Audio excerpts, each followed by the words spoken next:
welcome to episode 548 of This Week in League. I'm Nate. And I'm Jay. And I'm Glenn. Shout out to Mr. Wars. We are so happy to be here for you. Fuck that guy. Busting snitches since 2002. Snitches get stitches Um, and a couple of stripes.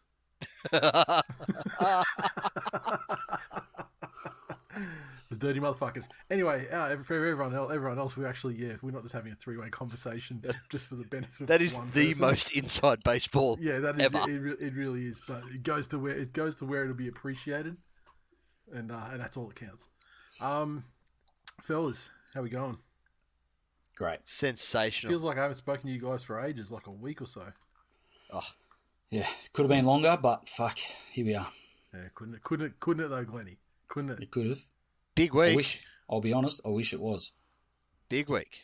We got some Big week. fucking. What's a big week? What happened? Oh, there's just What been happened this week? No, there's a lot of news to go through, like actual fucking news.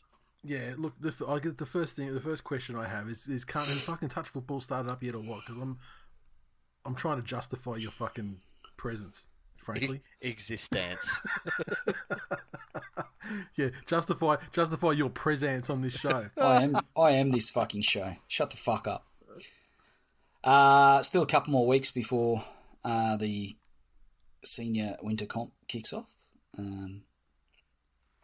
Some interesting things happening within the Lions club in A grade. Some potential big names being thrust into the A grade squad.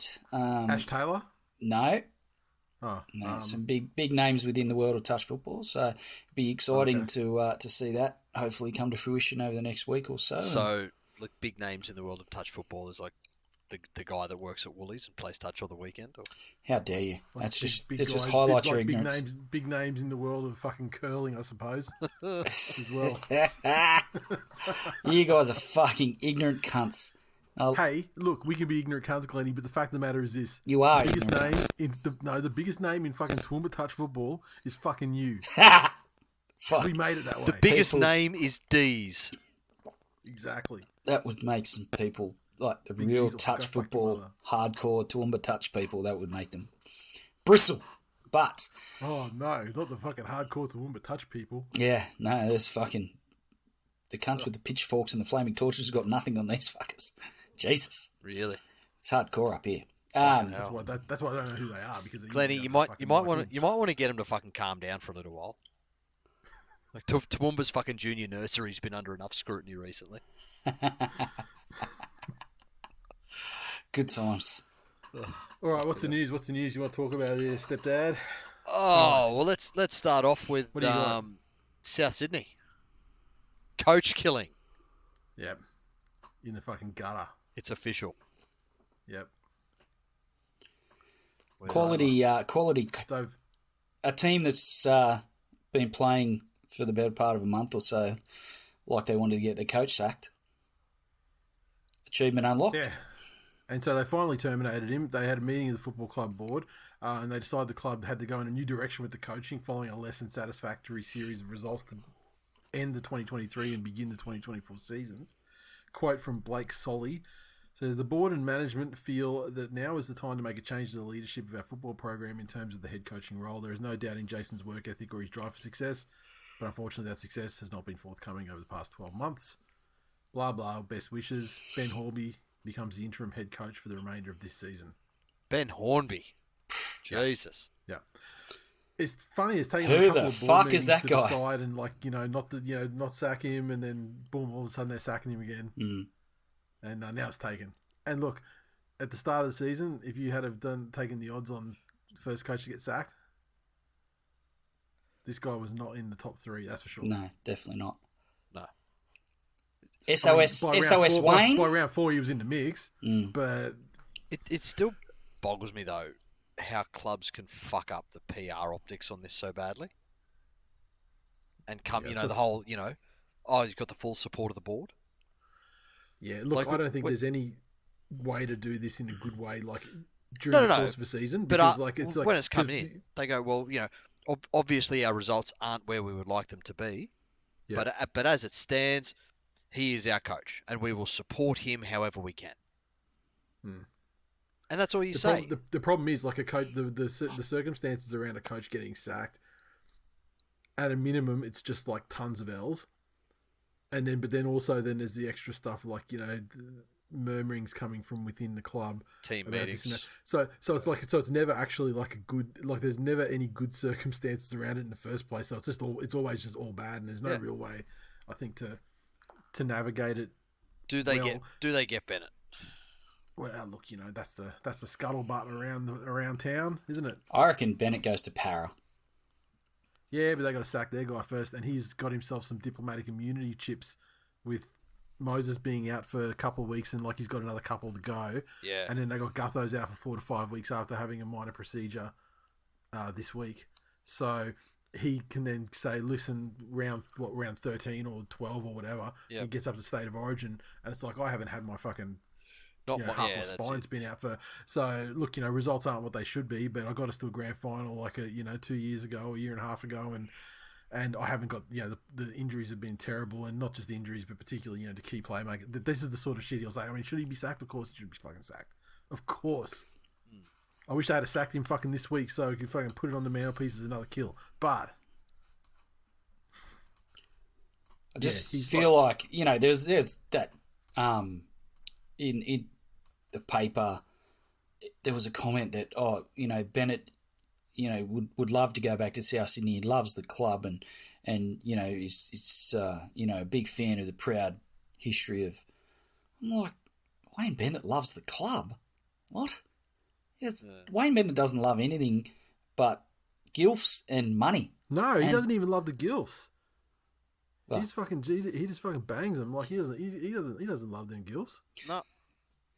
Well, he loves one thing: money. That's it.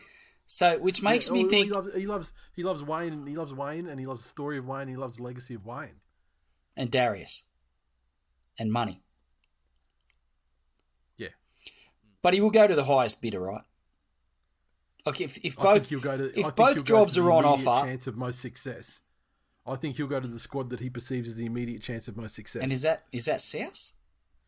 I don't know. I mean, they've just signed the halfback from the English Super League whose name escapes me. So that means that Braith is going to be shopping Ilias around right now.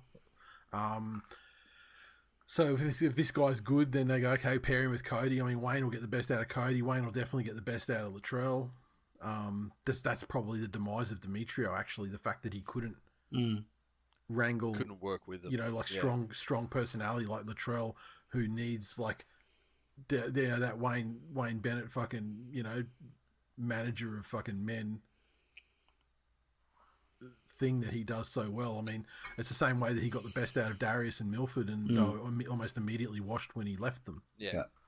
I mean, that's a hallmark of a Wayne Bennett. You know, a Wayne Bennett coach side is that he can get those sorts of personalities under control, and, you know, go in the right direction and pulling together. You know, so. But then you look at the Eels and you go, okay, so you got, you know, Gutho, whatever, you got Moses, Dylan Brown, I don't know. I mean, if I was the type of person who had to choose between coaching Parramatta or the Rabbits, I mean, obviously I'd fucking kill myself. But if I had to pick a side that I thought that I could win a premiership with more immediately, with some, you know, off-season acquisitions or whatever, just to bolster up some of the problem areas, I'm probably taking South, I reckon. Yeah. I think there's just a higher upside to them. Speaking of South, the weirdest thing, I shouldn't say it's weird. The completely expected thing for me here is that lost in all of this stuff is that they've told Ilias that he can go and negotiate with other clubs. Yep. Right? Rugby league has reached peak fucking incest when the media company that has a vested interest in the game is discussing the game, and one of its fucking TV presenters is the player manager for fucking the guy in the story. And he was a junior for the club where the player's going from, and he's probably and he played a long period at the club where he's probably going to go to. And has a family fucking history. The Piggins legacy. Yeah. To connect him to the club. But, you know, talking there in his fucking 360 thing about,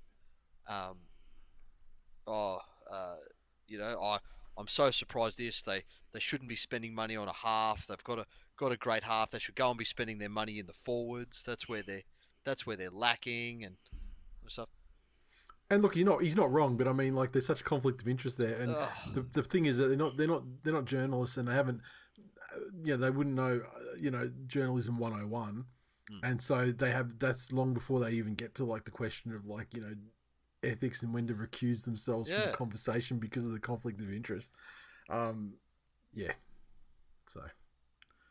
fuck me dead. Anyway, goodbye, Demetrio, and I'm sure Steve's is having a fucking good old chuckle that it is you whose career is now dead after the shit you spoke. You fuckhead. Kiri. So he's retiring at the end of the year, right? Yep. Look, my initial take on this was when Uncle Nick calls you up and says that you're retiring, you answer that call, or they find a bag on you at the next social function. Yep, correct. Kiri's seen it happen so many times, and so instead he took the Boyd Cordner route rather than the Sean Kenny Dowell route. and announced his retirement. Look, it's funny. It's been up and down because he was terrible, and he was sort of terrible to start the season. And like, yeah, they're actually humming along pretty well at the moment. But so I don't know if he's received any, I don't know, bad tests or, you know, like prognoses for, you know, listen, you got to stop doing it, or it's been like internal pressure, like, you know, our halves are, you know, they can beat up on a prone opponent, but when it comes to like the, you know, business end of the season, not quite there. Need to make some changes. I don't know. He's going to have some cash to spend though. Won't they? My concern is 6 or 7 years' time when Luke Keary's CTE hits its peak, and I just think that Luke Keary's not going to be a media personality. I'd say he probably goes into retirement and relative obscurity, but then becomes... What about job at the club? Yeah, maybe somewhere behind the scenes, but I think he becomes the poster child for CTE in, like I say, about 6 or 7 years' time. His concussions were some of the most... Like, Cordner was another one. Yep. And ironically, Jake Friend, all three from the same club. But some Roosters of... do like a certain... look... I mean, you can't say it's like... I mean, it's hard to stitch those things together as like a pattern of like something that could be controlled by a club. Yeah, that's it. But they get a lot of fucking brain injuries at their club. Do you remember, though? Do you remember when the Roosters... Like, we were lauding the Roosters for their treatment of fucking head clashes, and they were a pioneer in standing players down against their will, and no, you've had that. Yeah. We're going to arrest you. You know, now, it's just fucking...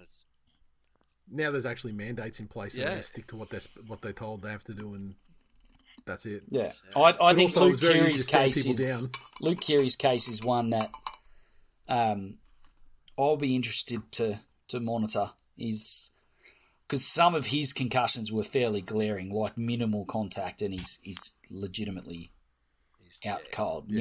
You don't get your chin back. I'm actually looking forward to not monitoring Luke Keary's concussions, because there's nothing more sad than a person fucking dying of degenerative brain injuries, Glennie. What you do in your spare time, though. More so because I feel like there's going to be more made of the CTE situation into the future. Yeah, obviously. Did you hear James Graham on that, Glennie, during the week? No. I thought he had... he was making noise. I just can't understand a word he says. I'll paraphrase. He essentially said you have to draw a line. What do you want, safety or spectacle? You know, and that no one goes into the game expecting it to be safe. that there shouldn't be any sort of expectation from any player that the game is safe. Yeah, and I think the other thing is that no player goes into the game expecting that it's going to be them either. Oh, 100% is right. You know what I mean? So... Yeah, he makes a valid point because, every kid that is, clearly gets to the age where they make the decision that rugby league is potentially, at the highest level is potentially going to be a career for them. Not one of them thinks, well, what if I get, what if I end up with CTE? I guarantee not one of them thinks that. But it is a thing. And, with the research and the findings and the advancement in that particular cause through the NFL in the States, the NRL's following, closely behind that. And I think the NRL's primary objective is to protect themselves from future litigation, which is why Luke Keary's case is one that is of particular interest. I think that will be exacerbated by the lawsuits going on at the moment. You got the Doggies player suing them for punishment. Getting wrestled. And then, Nate, do you want to speak about the next point, which is the old mate Seizure wanting to sue Manly? Yeah. I tell you, it's hopefully the situation is, people don't know, like Lloyd Perrott played for Manly back in the sort of mid 2000s within the Trent Barrett era, so the 2015 to 2018 era, and there was a preseason training thing, and apparently they were getting flogged or just doing runs, I think, and they weren't letting him have a drink in between, and so he's passed out and had a seizure apparently, and then he's commenced a lawsuit today, and claiming it fucked his career and blah blah blah, because now he's playing whatever Queensland Park football is, like for Ormo or something. Honestly, if this lawsuit can get some of the fucking worst actors out of the game, like in terms of like player safety, I'm fucking all for it, because the people in charge at that particular time was Trent Barrett, and Dan Ferris was the strength and conditioning guy. He was a long-term strength and conditioning guy at the Titans, and then he went to Manly when Trent started, and after Trent left, he went to the Bulldogs with Trent, and I think he finished up there at the end of 2022, which is probably as early as Serraldo could probably get rid of him. And I don't know if he's lobbed up in another team since. But the fact that he was him, and then also like you get the guys like Desi and that with the Keith Titmus thing, like what fucking strength and conditioning program says to deprive people of fucking water? I mean, like you can flog. I mean, like you can flog guys, and you can make guys struggle mentally by doing like load and exertion. But like fucking not torture. Torture's probably a bridge too far. Pre-season, which is over summer, the hottest part of the year, where they don't even play the game. Like fucking, it's fucking mind-boggling, unbelievable that this sort of shit can happen. As recently, talking like sort of within the last 10 years, last 9 years, like it's fucking ridiculous. So it's funny when you're talking about the Bulldogs thing. That's a different thing entirely. I think that's like that is a guy, well, it's obvious it's still on the trainer, but that was a situation where the trainer had no fucking concept of how to lead people and like bond teams together and stuff like that, and he sort of set out to purposely make like an exclusionary sort of put one guy on the outer with the rest of the team, over being late to the training session one time, is like, I mean, it's just a different type. It's just a different type of shit performance at the job that he's employed to do. Yeah. We've seen James Graham talking about that as well. And what I've come to, the conclusion I've come to is that like James Graham, I like seeing him on the TV shows because he's a different voice and coming from a different place. But that man is a fucking, he is an agent for the game. For real. Because even on the Bulldog situation he was talking about, like the what's his name, Jackson Topine, he was basically on the club side saying like, look, it's, some guys just aren't built. Yeah, it's not for you. And look, I would agree. Like, I would agree if, like, said it before on the show. Shark Tanks are fucking super fun, but you have to sort of do like a what if scenario and go, what if the coach, after it had finished, was like, all right, get up, have a drink, blah blah blah, don't be late again, and that was the end of it, and the matter was done. Versus what he apparently said was like, not letting the guys help him up. Still being a cunt. Like, if you're going to punish someone in a team environment, so when they've served the punishment, then it should be over, and it's like, clean slate, on to the next.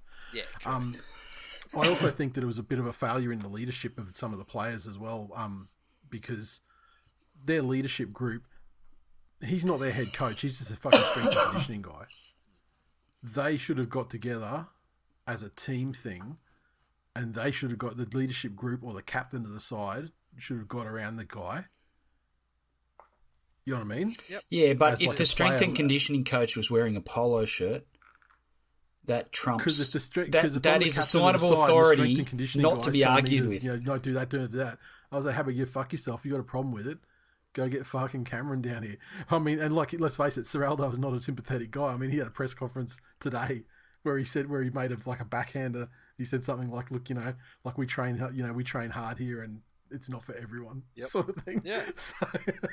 So look, maybe it was an order from him, but I think as like a captain, if you're an actual real captain of your side, and like you understand leadership, and you're trying to play your part as the captain, then that would be when you'd step in and be like, "No, this is step up to the player." Yeah, but, that's a fair point. Didn't happen either. So. Anyway, nice. That's about it. Unless we want to talk about that fucking absolute cunt stain, Paul Kent getting slammed into a fucking tree.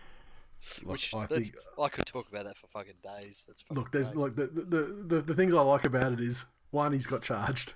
Two, he's like broke or cracked like 5 ribs and had a collapsed lung from it. Yep. But honestly, it's fucking impressive. 54 years old. It's impressive how like vertical he got so quickly up on that tree. Like, I mean, obviously a large part comes to the fucking the man that was backing away, not wanting to engage with him, who knows his judo well. I mean, but the fucking time from him going fucking standing on his feet to vertical on his head up against the tree in the gutter was fucking phenomenal. It was almost like, I love it, and I also love the fact that there's a couple of different people who put like Google place listings on that tree, so Kenty's tree and so on, so you can actually go and visit it, and it's marked on Google Maps as Kenty's tree, which is wonderful. Surely that's got to be the end of him. Well, if you're to believe what Chris Murphy, the lawyer, said on Twitter, the other guy got charged first, like a day before Kent did. And Chris Murphy is representing him, and he was on Twitter and said, "Listen, I'm representing this guy." The other guy or Paul Kent? The guy that dumped Paul Kent. Yeah, the hero. And he's the guy that was backing away in the vision, right? And so he actually came out on Twitter and said, "I'm representing this guy as of 10:30 this evening," and he was out at that restaurant with his wife and another couple. He doesn't drink. So, and he had consumed no alcohol, and as you can see in the vision, he's backing away. And Kent goes him. Yeah, and then Kent goes him. Like the guy wanted nothing to do with it, and Kent was obviously drunk and whatever. And the fact he's taking his watch off and all that sort of stuff, like he had people trying to hold him back. So look, this the reason why I think this is the end is because on News Limited websites they're reporting on it. They never reported on that other shit. Yeah. When he disappeared off 360, they never said shit. Like this time now, he's been stood down. This time they're talking about the thing, putting video on the site. So they've got the green light to start talking about it, which makes me think that it might be the final straw. Particularly if he actually does get found guilty of the affray charges or whatever he's on. So I think he might have had a chance with that other guy being booked a day before. He might have had a chance if that guy went down for it and he didn't. Then you could say, look, I was a victim in the situation, broke some ribs. Well, it's fucking terrible. Yeah. But now if it has a day in court and he's the aggressor, nothing happens to the other guy, that's probably because he never got found guilty for all that other shit like choking that chick and everything. So they sort of had that backdoor where they're like, well, he's not guilty of anything. So welcome Jack back. DeBellin fucking the Jack DeBellin loophole.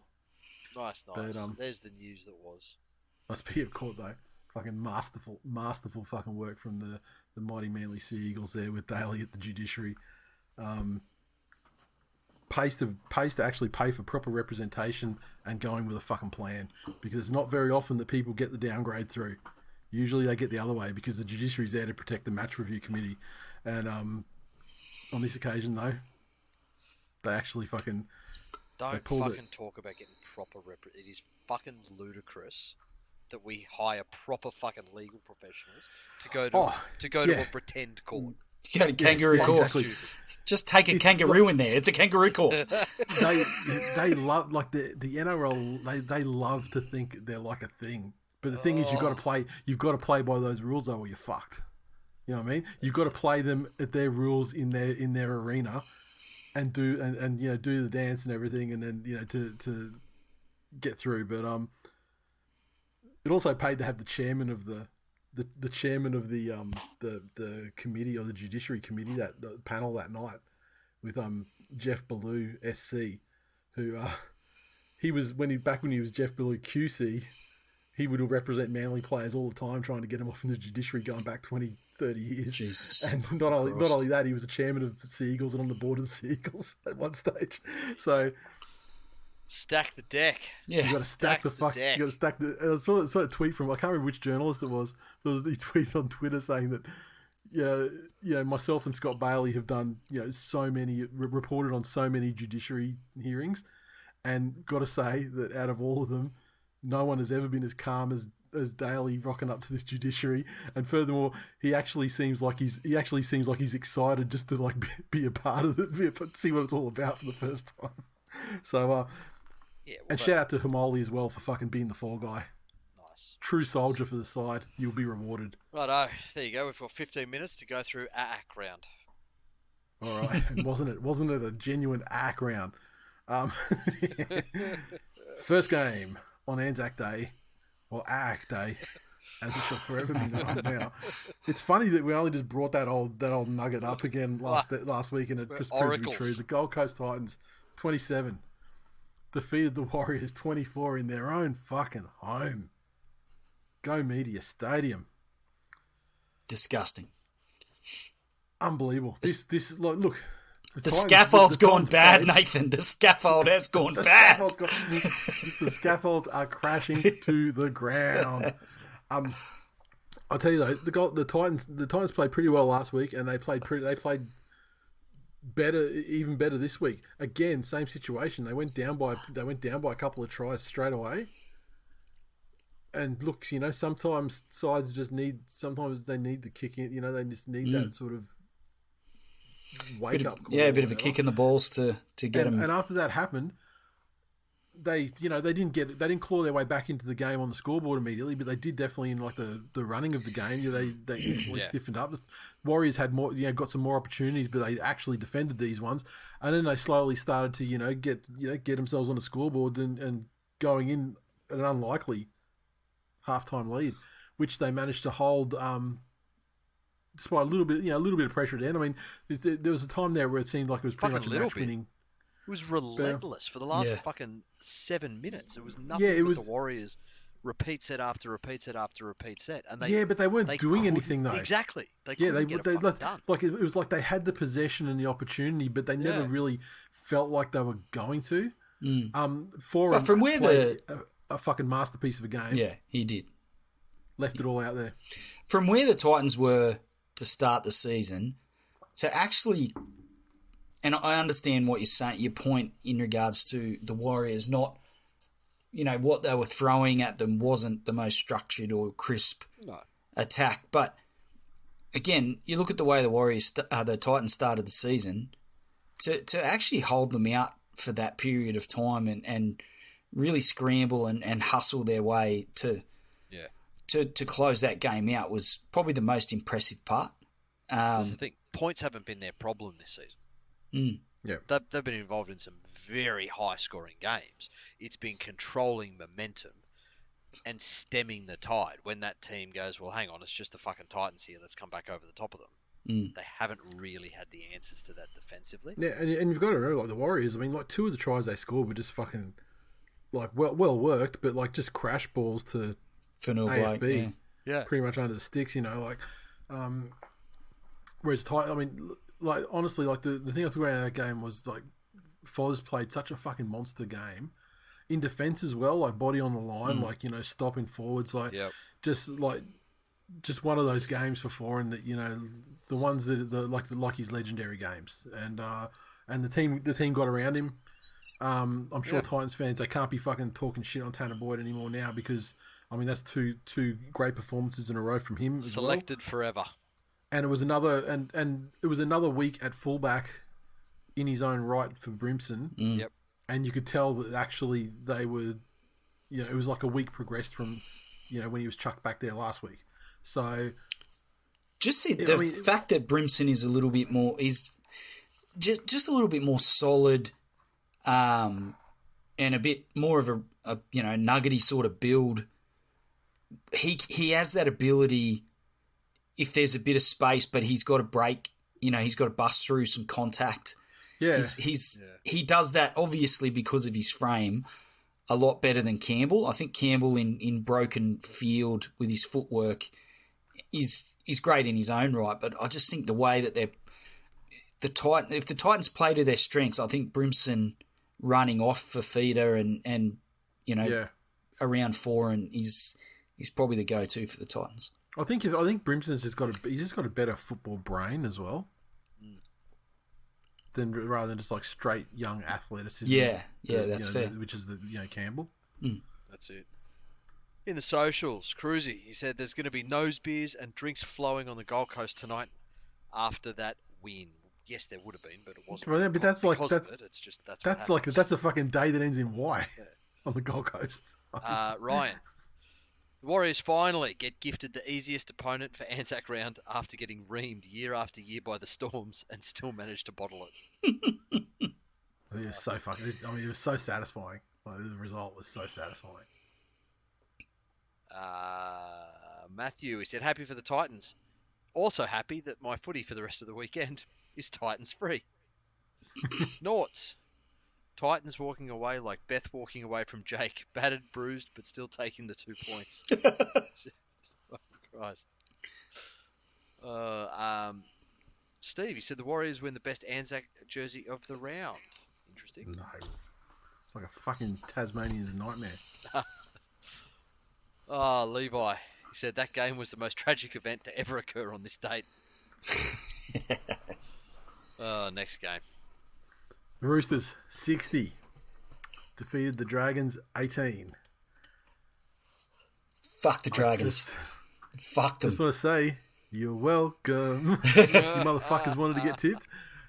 This is what happens. Yeah. The Dragons. Now you're out of the competition, and we don't have to listen to them again all season because they're out of the league. Yep. See you next year, you fucking germs. Yeah. In great atmosphere, great occasion. The game absolutely well supported as it always is. And the Dragons, befitting of the occasion, had more holes put in them than the first bloke off the boat at Gallipoli. Sam Walker, had an absolute blinder. Certainly one of the best games I've seen him have in first grade. Immediately, is that his peak performance? Definitely, I feel. Followed very, very closely with the Back to the Broncos chat. started up quick smart after a game like that, but they just, I thought the Dragons actually started. They scored the first try of the game and actually started reasonably well. And once the roll started, a bit like a couple other games in this same round, once the roll started, there was no stopping it, and the Dragons just completely fell away. And I know that this is a rolling stone of an issue. Obviously, the more defense you do, the more tired you get. The more defense you do, the worse you get at defense. The Dragons missed 50 tackles in that game. Generally you see clubs up in the high 20s, 30s, and you're like, yeah, okay, that was a shonky defensive effort. But 50, Still, I'm not sure if this game was a true reflection of where each of these teams are, or whether it was the perfect storm of special occasion football that the Roosters were well up for, because they played well above the level that they've been playing at all year. Look, I think there is that, and then there's also the fact that Sully got knocked out on the very first play of the game. And so there's a little bit of a reshuffle there. But then is this also just the Flano Dragons in their earliest form? I just think that the Dragons, you can't expect anything from them week in, week out. You'll get good performances, you'll get shit ones. Yeah, exactly. He's milked a whole bunch of results out of what was essentially an almost dead talent pool, apart from Ben Hunt. And they have overachieved thus far, but they're not going to keep it up for a full season. Yep. Fair assessment. What do we have on the socials in this one? Oh, Colin, Roosters forever. But I never saw that coming. Great flowing footy. Who's next? That'll be the real test. Can they fucking back it up, or do they choke? Who's next? I mean, you played good teams and lost to them, pal. Well, careful what you wish for. Use these dragon cunts as an example. Tip us. All right. Now what? Oh, there you go. The internet shit itself on the comments. Next game. Oh. Storms 54 defeat the Rabbits 20 down at the Korean Housewife, and the result obviously ending the tenure of one JD as coach. Fair enough too. Grant, Hughes, Pappenhausen and Munster absolutely carved the bunnies up, and from the work that they were doing, from right in the middle with Harry Grant working the forwards over the advantage line, and then Hughes and Munster, Pappy chiming in, it all added up to some pretty light work for Coates and Warbrick, and later on in the game, Wishart on the wings just completely destroyed the bunnies. Can we just say how fucking bad Warbrick was too? In a team that absolutely dominated, that guy was fucking horrible. As he has been all season, just quietly. This was Munster. This was the Munster comeback game. I mean, because he's kind of be obviously injured at the start of the season, kind of just there, recently. But I guess this is what he looks like when he's back. They play quite differently when he's playing like that. Obviously, tailoring to his strengths and some of his unpredictability.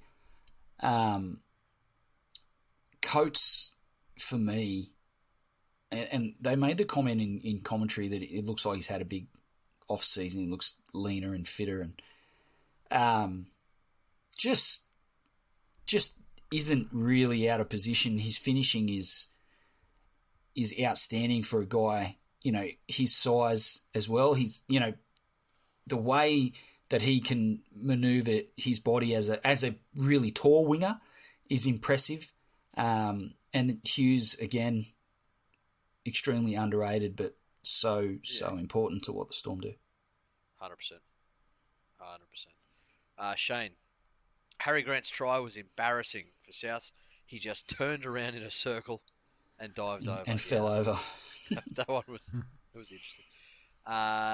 Nick, the Storm's defence has been good all year, but their attack has sucked. Now goddamn Souths have played their attack into form. # kick them out again. Lachlan, at what point do people consider Cook and Walker to be one-dimensional players who have been figured out? Because all I could hear from Joey all game is how good Walker is, and he should be the sixth for New South Wales. As a Queenslander, I second that decision. That's that thing again, though. It's not taken into account so fucking often. Is that Dylan Walker was fucking amazing when he was paired next to Adam Reynolds. Cody Walker, sorry. Yeah. When he was paired next to Adam Reynolds. That combination of halves made the grand final and played exceptionally well together. So, yeah, Walker hasn't had the same success, but he hasn't had the same quality of halves partner. Yeah. So, anyway, next game. Oh, Tane Milne too. What a fucking dog. Like that shot, like right at the end of yeah. that game where it's so far over. Like prior history, and he had and 2 weeks was what he got. Yeah. It's fucking ridiculous the way that these charges work. Because that was like an intent to fucking injure, like dog shot, straight up. The mighty Manly Seabs Eagles 32 defeated the Parramatta Eels 18, broke them again at Brookvale Oval, and look, a wonderful performance in a strange game. Down on their defence in the first half, without question. But as they have done over the last couple of games, been very strong in the second half. Defensively, much tighter in the second half, and whilst still putting on like a good total of points overall to ultimately run out very good winners. The only complaint I really have about this performance from the Manly side is like I think Garrick needs to really settle in. He's still got to get settled in the centre position defensively. He's not there yet. I don't know if it's like panic stations, like pull the ejector seat and throw him on the wing again over the other side, and maybe shift someone like give TWiL a chance or something at centre on the right hand side. But like it needs work, and I mean I back him as a player, so I mean he'll figure it out. But it's not great. To overcome the sin bin, and then for the Eels to fucking the position they put themselves in, and particularly that dickhead fucking Micah Sivo, the position he put his side in the end when the game was still like close enough margin that they were a chance, even though they weren't playing particularly well. Manly were looking good in attack and starting to split them up the guts. To fucking take all chance, to remove all possibility by just throwing we're talking about Tane Mill in the last game, but just to throw a dumb fucking like ridiculous shot in a televised sport that's so easy to see, it's so reportable and so sin binnable. What the fuck was he thinking? And Manly took such quick advantage too. Like he wouldn't have even been all the way down the tunnel. Yeah, instantly put the game out of reach. Yeah, exactly. And the thing is, he'd actually been great and scored some tries in the game too. Yeah, I mean, it got up to a point where he was actually like his plus minus was actually pretty good for the game, and one of the better that he'd had in recent times. And I was getting ready to load it up on tweets because all these Eels fans have been just shitting on him all season long. I was like, well, where's your fucking where's your mic? Now I get it. 10 minutes to go or 9 minutes to go, wherever it was. Yeah, okay. He can lose you. He can contribute hard to losing you a game, that's for sure. But yeah, look, I mean, we're down on some guys, but covered it okay, I thought. And look, at the end of the day, if we're just going to win every game 32-18, that's fine. I mean, there's things to work on, but they seem to be aware of it and be better at the end of the season when it's going to count. But also, this brought a return of the opposing coaches' press conference being overshadowed by Manly singing their victory song through the paper thin dressing room walls of Brookvale Oval, and that really, really fucking pissed Gutho off. And so I'm here for that as well. Fantastic.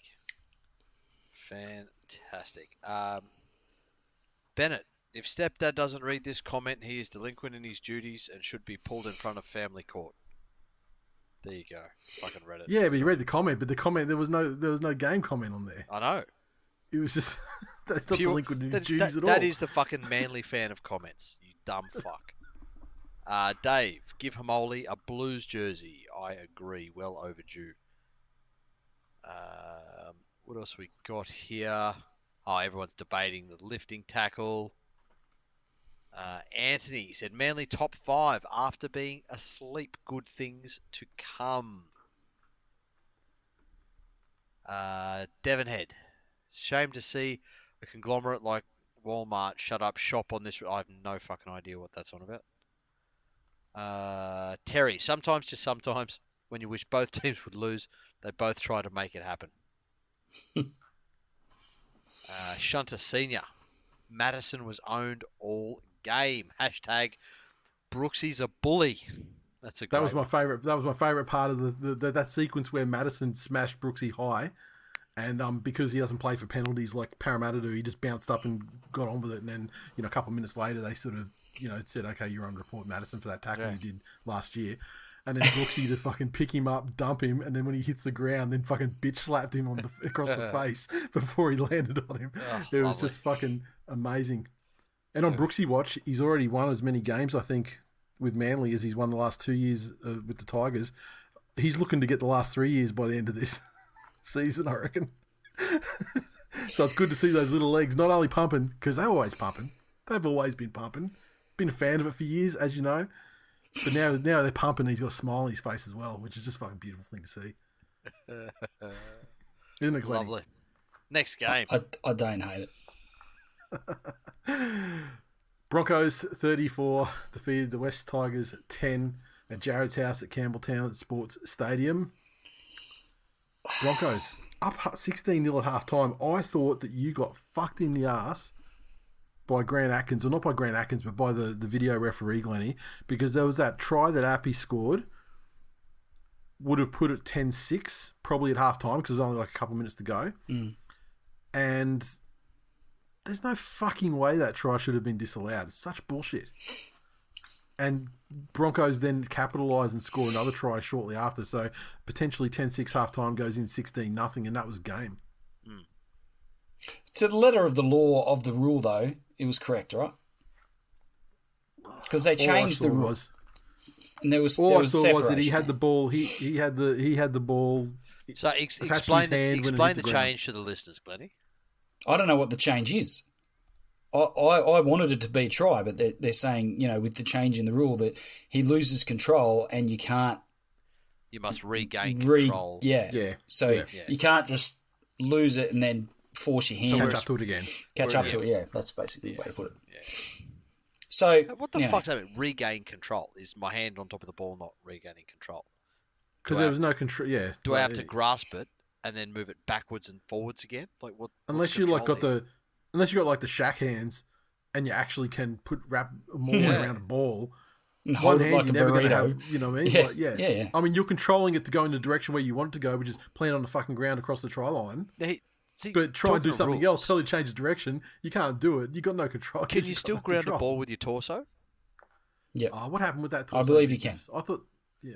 Can you still ground a ball with your forearm? As far as I know.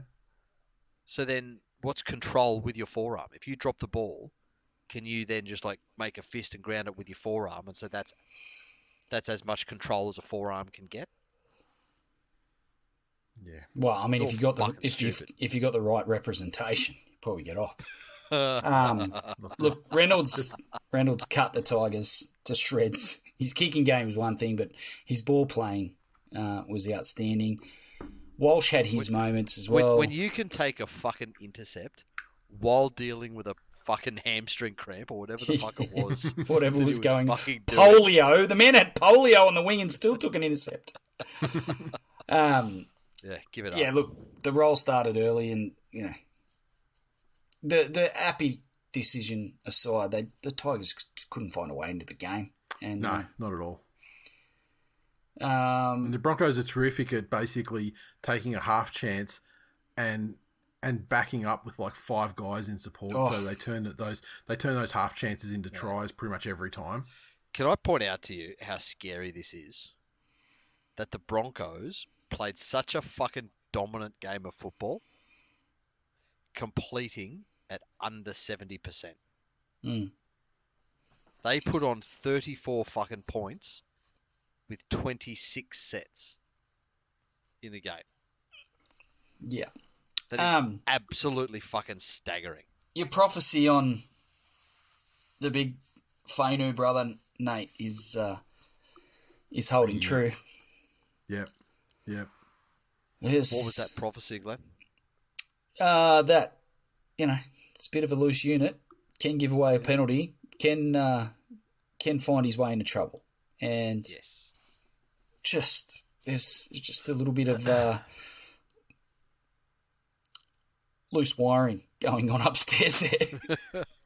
He is going straight to jail with his brother. Straight to jail. Fucking hell. What have we got on that one? Stuart, he said, let's get this over and done with. Let's be the third team put out a premiership possibility this round. No, it didn't get that bad. No. Did not get that bad. We can still win the comp. Liam, are we still pretending things have changed culturally in Tiger Town? Yeah. I honestly, like, at the end of the day, the Tigers, and I take full responsibility, but the Tigers have won the last 2 wooden spoons, and clearly things have changed. Clearly they've made a lot of moves. They've had some good performances this year. They're still finding their way. They're going to lose some games. That's to be expected. Benji's actually, I feel like he's doing a good job. But just people wanting to absolutely shit on the Tigers when there's some teams that are going far, far worse with far better rosters and more established names in their side. And I take full responsibility. Parramatta, Souths. Thank you. I take full responsibility that people want to shit on the Tigers because I talked them up. So, well, okay, so let's bring it on. You're a coach. You can go and coach Parramatta, Souths, or Tigers. Which job exactly, would you take? You're exactly the type of person I'm talking about. But which job would you take? Tigers. But that you would take the Tigers as the last one you take. Exactly. But that's the first one I'd take. That's the point. The first one you take. But I mean, the thing is, that's the point, though. I mean, like the fact that the roster. I mean, you're not going to take it for a number of reasons. It's probably because of roster and things like that. And so, like, what we've just come to the conclusion of is that we believe that those other 2 clubs are so close to being fucking decent again that rank amateur coaches such as ourselves could get them to make that jump, and we won't touch the Tigers with a 10-foot pole. That's what we've just established. Thank you for your TED talk. Lovely. And Sam finally said, congrats on the win, Glenn Blakely. That guy's a cock. Socials. Oh, social. Sorry, I've been watching Paul Kent get thrown into a tree. Over. And over. And over. It's been an interesting recording session, technologically speaking, tonight. Let's see if I can make it sound seamless. All that, like, I don't know. It's just the fact. Like, how old are you? You're still out at fucking pubs looking for fights. Yeah. Fucking hell. That fucking guy. Yeah. Terry said Glennie Edwards looks tired. He certainly does. A couple of comments on this. Why does Casey Badger make so much noise? Is this a thing? I haven't noticed it. I mean, the only noises that I've ever had a problem with her rationale for being in, disallowing tries from Manly in the bunker. That's the main. That's the only noise I don't like hearing out of her. The Edwards slander continues with Cameron saying Edwards is just a fitter Carl Pilkington. And the worst thing he did for his personal brand was shave his fucking head. There you go. Well, honestly, next game. It's the worst thing he did. Next game. The Knights 18 defeated the Dolphins 14 at Suncorp Stadium on Sunday, and the Knights unveiled their a new replacement in Armstrong at fullback, and dare I say they found an answer to their woes at fullback. What happened to Texie? Didn't he go to fucking England or something? Yeah, I thought he went to England. Yeah, I thought he went to England. Glennie drove him out of the game. Yeah, he would have. Wow. Like he's trying to do with Kurt Mann. No, I've rescinded on Kurt Mann. Okay. Bud Sullivan though, that guy can eat. that guy can fuck off. How good's Armstrong though, Glennie? Good Warwick boy. And look, the Knights have been struggling for consistency and quality at fullback for the longest fucking time, and now it looks like they finally may have a chance of finding it. You are being purposely defamatory. I'm saying good things about the guy, not bad things. Not about Kalen. Do you understand what defamation is? Yes. I'm pumping this kid up. He scored on debut. It was incredible. Yeah. The scenes. Looks quick. So does everyone else. Everyone scores on debut. Yeah, that's true. He's kind of the law. Yeah. These days. Yes. No, he looks a talent, but a talent that's ultimately. Yeah, I agree. They fucking. This was an opportunity without Ponga, and they were just outright disappointing. I mean, I feel like the Knights did definitely lift though, but not to the point where they were like some sort of great irresistible. It was a much improved performance from Newcastle after a few shaky ones of late. And I think they, whilst they weren't spectacular, they just found a way to do just enough to keep the Dolphins at bay for the duration. They certainly handled everything the Dolphins threw at them without being completely dominant, if you know what I mean. It was a strange old game, but they did just enough to get the 2 points, and with some of the performances they've had of late, this is one that they can put in the books and maybe build from. Depending, Ponga's obviously going to be out for a while, so Armstrong's going to have a fair crack at first grade in the one position to sort of make a name for himself and find his way. So. I feel like they won this game pretty well. Like, I mean, I don't think it was just enough. I mean, the Dolphins again made it look a little bit better with the junk time, kind of like they did against the Broncos as well. Mm. I mean, they've got a habit; they can put some tries on late, but Knights had this one well and truly won. Yeah, the Dolphins are probably, I don't know. It's tough to get a read on them completely at this early stage of the season. And the Knights, like I say, they needed a win and they got one. Yeah, and this around this time of the season for the Dolphins is when they started to take a dip last year as well. Mm. That's it. Well, that's the thing. As is deserving of this game, no comments. Great. What was the prognosis on Saifidi? On the injury? Yeah. Not sure. I don't think I've seen anything about that. Okay. Because they were speculating maybe Achilles, but Dr. Andrew Voss. Yeah, right. Okay. I didn't think it was that serious, but just let me quickly. I'll just quickly scan down to this week's thing and see if I've got a report on it. Knights prop Jacob Saifidi has had to be assisted off the ground, suffering a lower leg injury in the second half.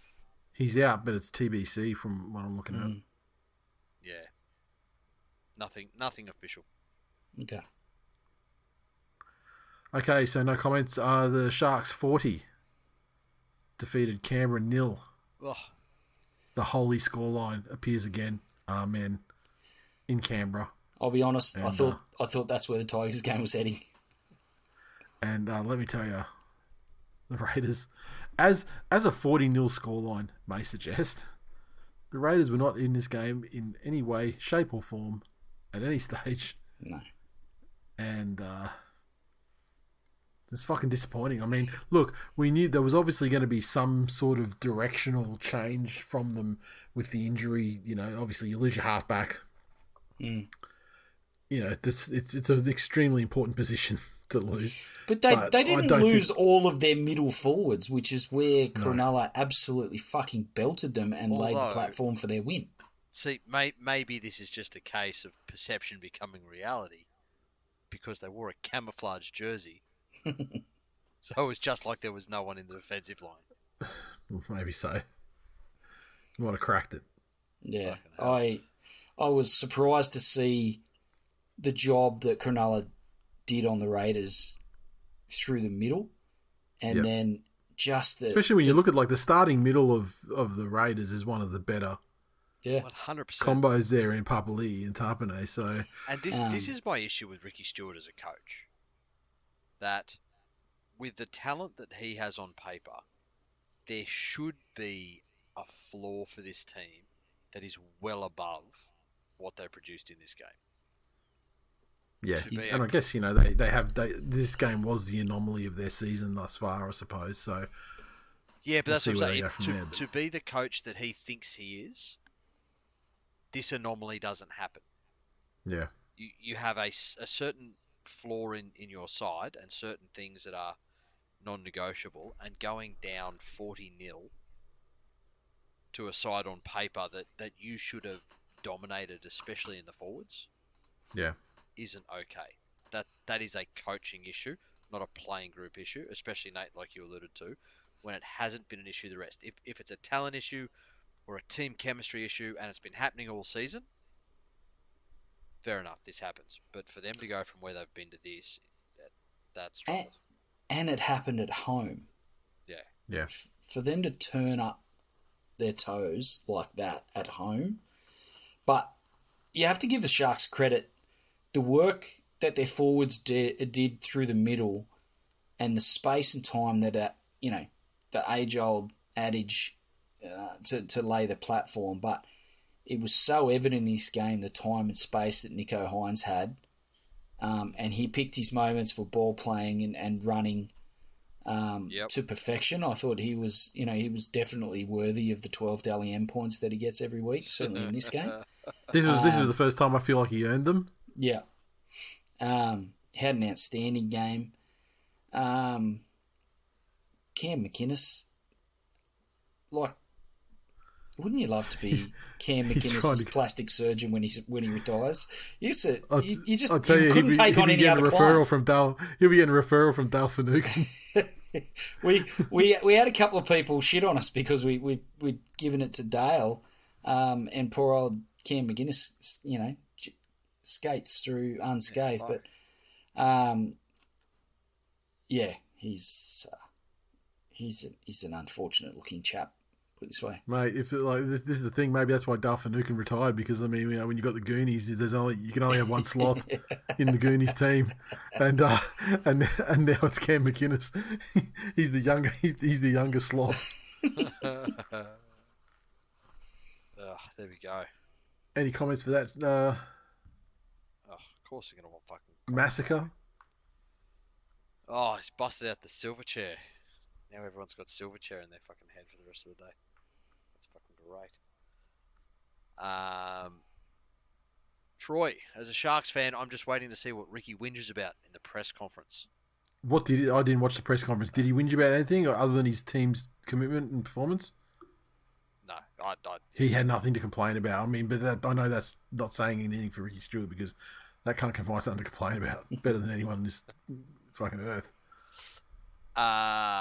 Matthew, man, Sharks are okay, but please don't pick any for Origin. It never works out well. Yeah, that's exactly right. Peter, Nate, please take that weak Stero back. I fucking told you. I told you he wasn't even a player. Ben. As a Raiders tragic, I ain't mad. The young boys will be better for the run, especially with the fans bowing out in the second half. That's what this season is all about. Given up already. Tragic. Look, it wasn't 50, fellas. Look on the bright side. Okay, so that means we get to move forward to round 9.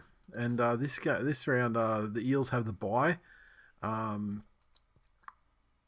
the first game we have is the Rabbits versus the Panthers on Thursday night.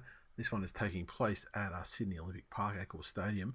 And the Rabbits, they go in again with some of the suspensions and the injuries of some star players, some of their better players, like AJ Latrell, Campbell Graham, and losing Tane Milne because he's a fucking grub and got 2 weeks. Yep. So, the Panthers side, the team is updated from when they've rested Nathan Cleary because of a 5-day turnaround, they say.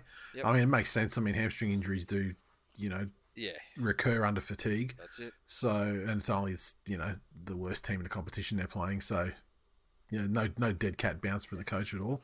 And Brad Schneider, the true system, the system quarterback, Brad Schneider comes into the side. And I think Panthers could probably put on some good performances like they had with him. There you go. Yeah, I tend to agree. Time for them to get good again. I agree with what you're saying. I don't think this is one of those games where a team Jags win for their interim coach. I think Souths get dusted pretty handily. They're actually fucked on injury as well as just like form and every other thing. They're no good. Yeah, they're gone. That Jai Gray looks okay, but he's very small. He is little, and I think that's a problem defensively. While like little guys can zip around, especially for a team that typically has Latrell in the one. But I mean, Jai Gray's going to get to the ball a lot quicker than Latrell. But once he gets there, again, I'm just not sure how much stopping power he has. Michael Cheekham named in the centres. Oh, Yeah, great. it's What never a side's he great on? thing. Who are we loading up on as anytime try scorer? Oh, didn't we see Michael Cheekham fucking score a try to beat the Broncos? Was it when he was at the West Tigers, Glennie? Yeah, Or was it when he was South when he put he the had a step on? couple. Yeah, he Yeah. beat South once and the Broncos There we once. go. Yeah, Penrith 13 plus. Yeah, easily. Yep. Even without the lineup changes. Okay, first game Friday, the mighty Manly Seabs Eagles take on the Canberra Raiders at Brookvale Oval. Toff Sipley is going to be back in the side from what I have been told.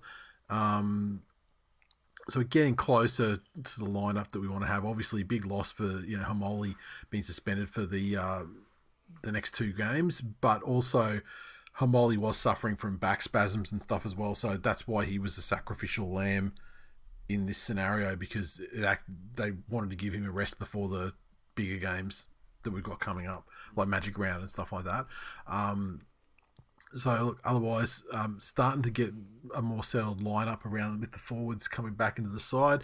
The forwards are kind of where we want them to be when Aaron Woods isn't in the side, so which is great to see. There was going to be some massive reshuffling done this week with the Hamoli situation, but because Toff Sipley's come back from injury, it's worked out to be perfect timing, and so no shuffling was needing to be done. But look, fairly settled lineup. Obviously, with the exception of Hamoli. The Raiders, what the fuck are they doing here? Sherry Stewart is out, and Albert Hopewate will play fullback for, I guess, his revenge game, with KO Weeks in the 7 for his revenge game and Danny Levi in the 9. It's the revenge spine of the Raiders this week. All players let go for being substandard, and some of them let go during the fucking Desi reign for being substandard, so that says a lot. Look, I expect to win this game. I expected to win this game even if Daly got suspended. But with Daly actually there, I expect us to slot into at Brookvale Oval. I expect us to fucking lock in. Easy. Do it easy. And I'm hoping every week should be a 50 burger, but I'm hoping that this week that we dine out on 50 burgers and put Ricky out of his fucking misery for another year. There you go. The Broncos take on the Roosters at Suncorp Stadium, Friday, 8 o'clock game. Who have we got here? The Broncos are missing a couple of... Hey, speaking of the Broncos, who was it that extended through the week that I see? Was it Billy Walters or was it Jockey Madden, Glennie? Ooh. One of your boys got to extend their time at the Broncos. They're killing it up there. Turns out they are always in a game, Glennie. Talented individuals. But Jockey's out of this game though. Selwyn Cobbo coming in, Ezra Mam, Takura. There's a lot of players coming back in, which pushes Corey Oates out from the wing to the reserve. Jesse Arthurs goes centre to wing. The Rooster side, okay, so still without Spencer Lemieux and a number of other players that are quite important to their side. I mean, Billy Smith I don't count because he's always out. That guy's made of glass. But look, the Roosters, can they, on the back of a 60-point drubbing of the Dragons, can they challenge the Broncos side at home? One team coming, both teams coming off big wins, but Roosters absolutely fucking slamming the Dragons. $3 outsiders for the Roosters. So Broncos at home will be formidable. I think. Why are they that? I mean, that seems to be an irresponsible line, though. Really, like $1.40 for the Broncos and $3 for the Roosters. So, look, don't get me wrong. The Broncos should definitely be famous favourites, and I don't think that the Roosters are as good as the scoreline last week either. Yeah, like I will agree, and I will agree or concede whatever to both of those points. But man, I don't know if they're that far apart. Yeah. In terms of quality, because the thing about the Broncos is while they punish on errors and half chances better than I think any other team in the comp. Just the support play, like the amount of guys backing up on every half chance. There's always like 4 guys there, so it's like if it's a drop ball or something like that, even if they lay it back and fuck it up, there still seems to be another guy there that's there to pick it up and go on with it and score the try. Yep. Reece Walsh, though, I mean, for every two incredible things that he does, I mean, he does two fucking stupid or rushed or, poorly executed things as well to provide opportunities. Yeah, there is still a bit of polish to come to his game. That much is obvious, but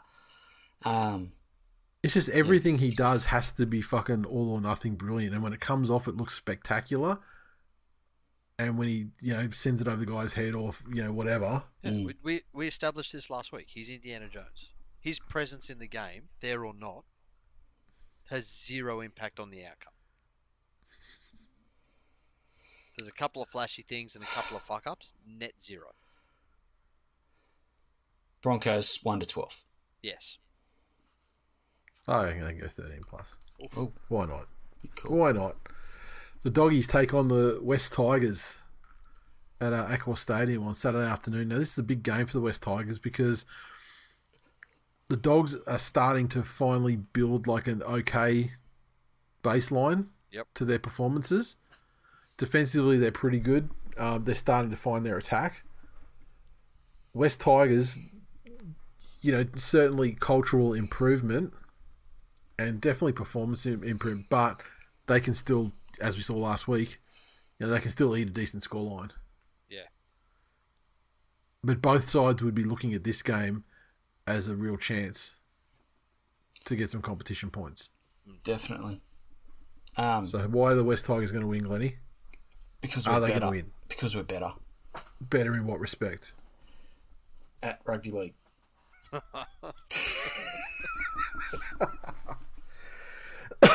Would you like to expand on that thought? Look, other than complete biased bullshit, I don't know that I've got a lot to expand on, if I'm honest. Look, I'm concerned about Addo-Carr and Burton's combination, and we've got some inexperienced. We've got some inexperience on wing with Alamalu. Is that how I pronounce it? I fucking missed that. One of these young fellas coming through. That was a blocker of a pronunciation, can I just say? Yeah, I really fucked that up. I'm tired, man. That was the thing. The thing about that Warriors game that was also really enjoyable. There was a period there where blocker pronounced Dallin Watene-Zelezniak's name 3 different ways. All of them. Like one time they called him. I wish I could fucking remember.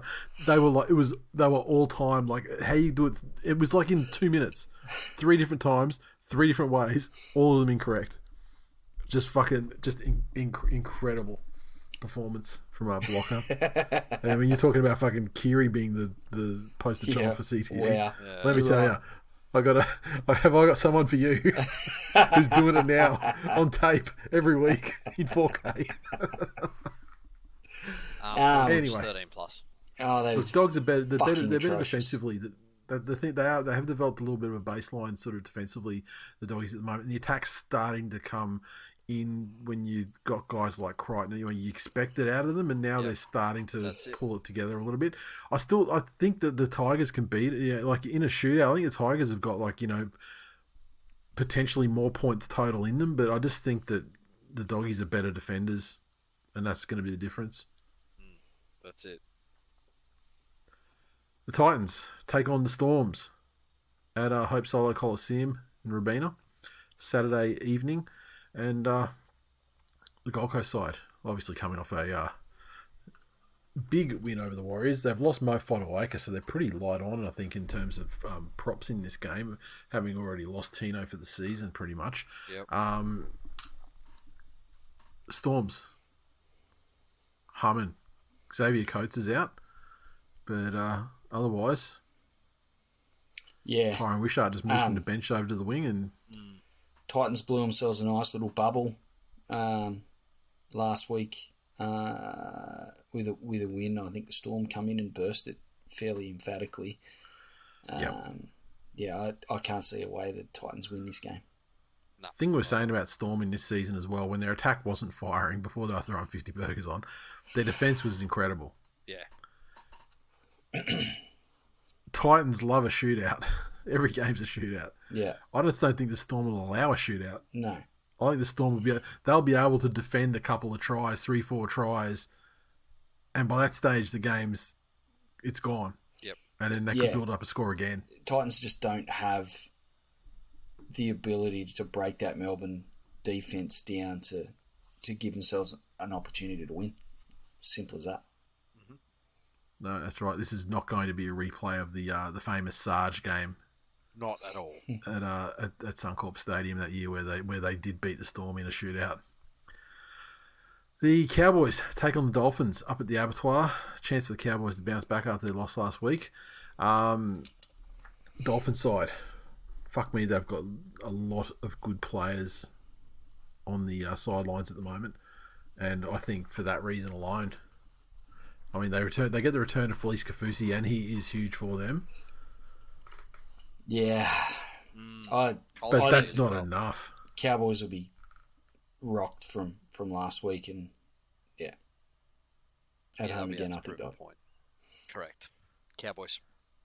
And look, if the Dolphins play like they did last week, they're fucked. But I mean, if they can do what they've done most weeks, which is provide this very solid baseline performance where they can kind of be there at the end of the game when it counts and put some points on and stuff. But I'm just not seeing it. No. Despite the fact that and especially up in Townsville, I think the Cowboys. Wanda Sykes is a huge in for them though. Yep. I mean, he's one of the most important players, like in terms of forward leader. But I just don't think it's not enough. Yeah, agree. Knights take on the Warriors in Newcastle. The Knights side obviously missing Ponga until projected round 22. Jacob Saifidi, Marzu. Are they missing him or is he suspended. just absent? That's true. Well, I mean, I'm sure their marketing personnel are missing him, but that just gives them like a 15 weeks or whatever it is to get around David Armstrong. The fullback that the Newcastle area has been waiting for ever since fucking the retirement of Robbie O'Davis. Oh, there you go. Frankly, David Armstrong is that guy now. Yeah, and maybe the Knights will start getting some credit around here. The Warriors side, who have they lost? Well, they get Kurt Capewell back. Bunny or Fall comes back as well. This week, both important to them, obviously. Look, I expect a bounce back from the Warriors because that's been two, underwhelming performances in a row. Yeah, with a draw and then a loss to the Titans. And I mean, they got they had to eat the embarrassing loss, the one to the team that hadn't won in 2 months. So, look, on paper the Warriors should win and win well, but I'm going to tip the Knights at home. Really? Upset. Yeah. I tip the Warriors because I think of the amount of points. I mean, the Dolphins were fucking terrible last week, and they didn't offer up anything until it was too far gone. Yep. At all. I mean, I think the Warriors are going to win this one fairly well, to be honest. But look, we shall see. We shall see, Glennie. Warriors. Here comes a tip for you, though. I'm never wrong. The Sharkies take on the Dragons. Who we got this week, boys? I think the Dragons will get another big win this week. I have to tip the Dragons here. Well, this is the cunt derby, isn't it? Like the two fan bases that are just fucking horrific. Racist v racist. Yeah. Look, is it though? It's kind of like, there's the fucking guys that pump around Bathurst in cars, and then there's Formula One drivers. Some of them are proper fucking professionals. Yeah, but while the Dragons are, I mean, they have they're Nazi sympathisers like old mate Skull. I mean, the Sharks did engineer a race riot to remove Lebos from their beach. Yeah, but I mean, did it work? The Dragons are all talk. Tell me. The Sharks are all action. Yeah. The Dragons, just variety's the spice of life for the Dragons. Well, yeah, I mean, they've got a lot of other things in there. Yeah, that's what I'm saying. Yeah. There's 100 reasons to tip the Sharks, but I only need one to tip the Dragons. And that reason is when I tip them, they'll lose. Yep, Dragons. Big win coming up for the Dragons. Let's go. Go the Red V. Oh god. Oh, that's all the games. Fantastic. We're done. It's a round of action. Anything you want to add before we? Oh, actually, I won't forget this week. I actually forgot when we were speaking at the end of last week's episode, but and I had to bolt it in afterwards and re-record a little bit and bolt in the intro and everything for Noffa Watch episode 2. This week we got Noffa Watch episode 3. So Here we go. We're gonna throw to Noffa Watch, and he can end the show for us this week.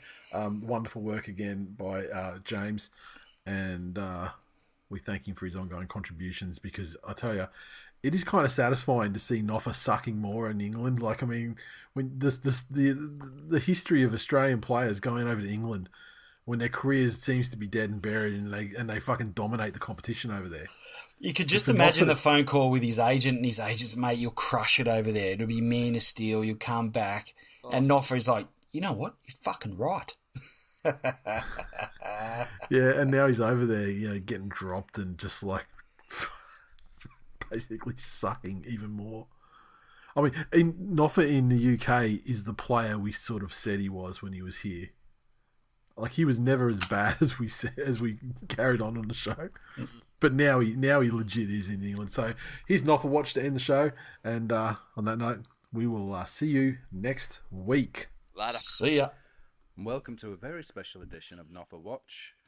We've actually managed to secure an interview with the big man, so sit back and enjoy.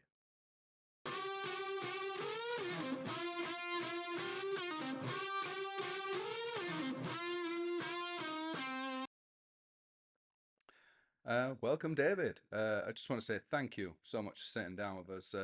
Here, all of us at TWiL Nation are such huge fans, especially the hosts. We won't hear a bad word about you. I'm David non-Toowoomba. Okay. Yeah. As I was saying, we're all really big fans. I'm unsure about the fans. Well, yeah, don't be like that, Dave. We all love you. Anyway, so left the West Tigers, brand new start, brand new club. How do you feel about it? Yeah, that's another easy decision to come here. Melbourne have been in the finals pretty much every year, and Melbourne. Don't you mean Salford? Come to Salford. Someone corrected me. It's Salford. Yeah, no, Salford. Salford. You're playing in Super League, right? To be honest, I've never watched a Super League game.